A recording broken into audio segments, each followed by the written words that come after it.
Thanks for being here, Nick.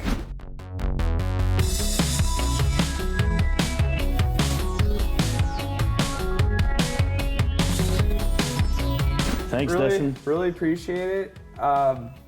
Wanted to, I guess, for our audience, you could give a little background on yourself, where you're from, your education and profession and all that. Absolutely. I was born and raised in Montreal, Canada, so I'm a Canuck. Got my left Montreal back in '90 for school. Went back for a year, then I left in '95 for California, for the California dream. Spent 25 years there, and I'm almost been here in the DFW. I've been a DFW resident for almost a year. So Wow. I made the transition. I said it's time for boots on the ground. It's been great. Texas is a great state. It's the place to be. I've got a degree in economics. Numbers guy. I love numbers, analysis. So real estate it was just a natural fit for me. And I've been doing it, helping my dad out for 20 years. He had some properties up in Montreal, helped him out with that. So I dipped my toe into real estate at a young age.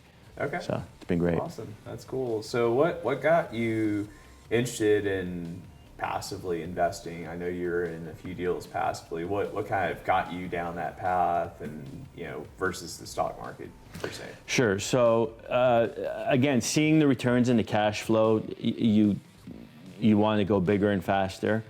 So doing the passive, having a W-2 job back in the past, you don't have time to run all the properties. Right. So being passive, I decided to go full, a majority of my portfolio is real estate passive, only because it's less volatile than the stock market. Right. I have invested in the stock market, I still invest in the stock market. But you don't get the benefits like you do in real estate with the tax break, the depreciation and all that other stuff.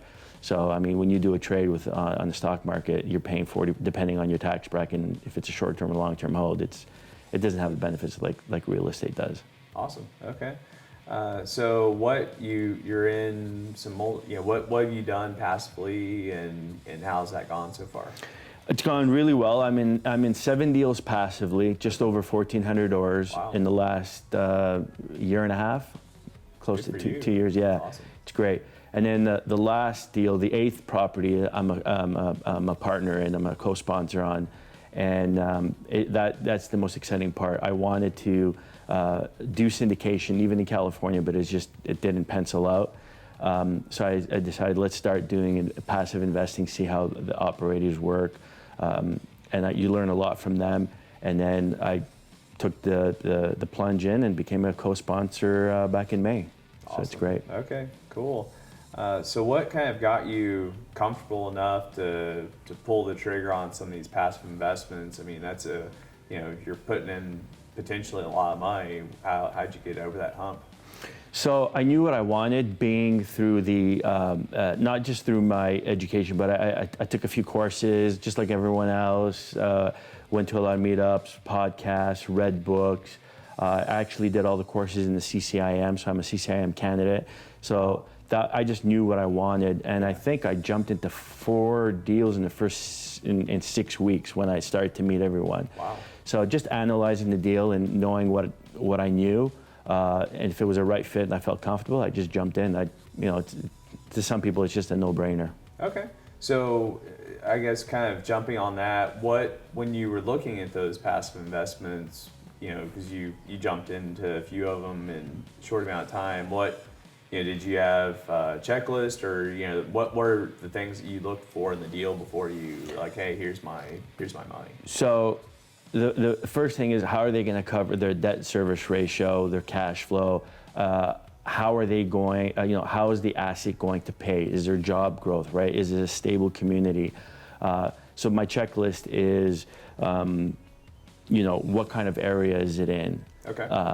What are they predicting? And how are you going to pay if you're going to increase rents 2%? How are you going to increase 2%? Right. You're predicting a 10% cash on cash on a yearly basis. How are you going to? So then you look at the expenses, how they're going to manage everything. But the debt service ratio is one that you want to make sure that they can cover the debt and then what's left. So There's a few other key metrics, but those are the key ones. Okay. Do you look at location? Are you looking at the deal sponsors themselves? Are there any things that you know? Location is not the primary. It's like the first thing. You pick your area that you want to be in. Okay. But the sponsorship, who's on the sponsorship team? Because you're really investing in them. Sure. I mean, the asset's the asset, the location, it's everything. But you want to make sure that that they have got a good track record, that they're going to have a fiduciary right, even though a lot of us are not licensed and stuff, but that they have a fiduciary right to the investors Right. and make sure that everything goes well. So that has a heavy weight for me, is who are the sponsors. Okay. Awesome. And so, do you have any advice for people that are you're in quite a few deals? There's a lot of people that are either just starting out, maybe they're in one or two deals, or they're thinking about getting into deals they're nervous about. Do you have any advice for those folks? Learn as much as you can. Find the meetups, find the people. Join. I call it. Go with the tribe. Right. And learn from other people's experiences that they're going to share with you. You're building relationships with them that way, and from there you're just going to keep building. It's the building blocks. Right. Meet as many people as you can that are doing multifamily. Try to get educated depending on how fast you want to go. If you want to go fast, get a mentor. If you want to take it slow, join a meetup. There's plenty of groups Right. out there that you can join and build that relationship and just get to know them and understand what you're getting yourself into, because when you pull the trigger, you have to make sure that you're comfortable and that you can sleep at night. So. Right. Yeah, for sure.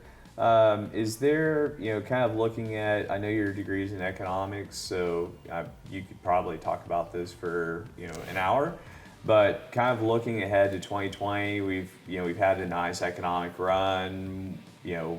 As far as your passive investments, are you full steam ahead? Are you in the middle? Are you pulling back? Kind of where are you at, and where are you looking as far as 2020? I'd say above the middle, but heading toward, in between, in the middle, and going full steam ahead. Okay.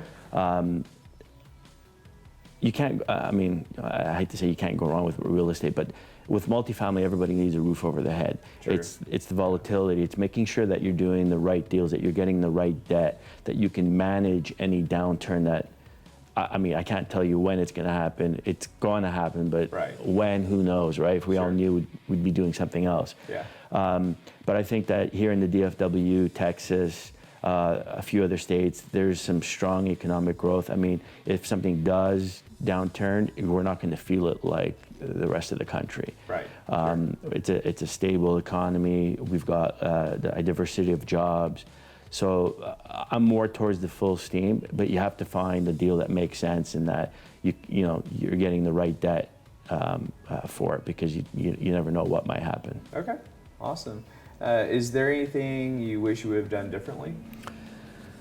I don't know if everyone else is answering like this, but I sure wish I started earlier.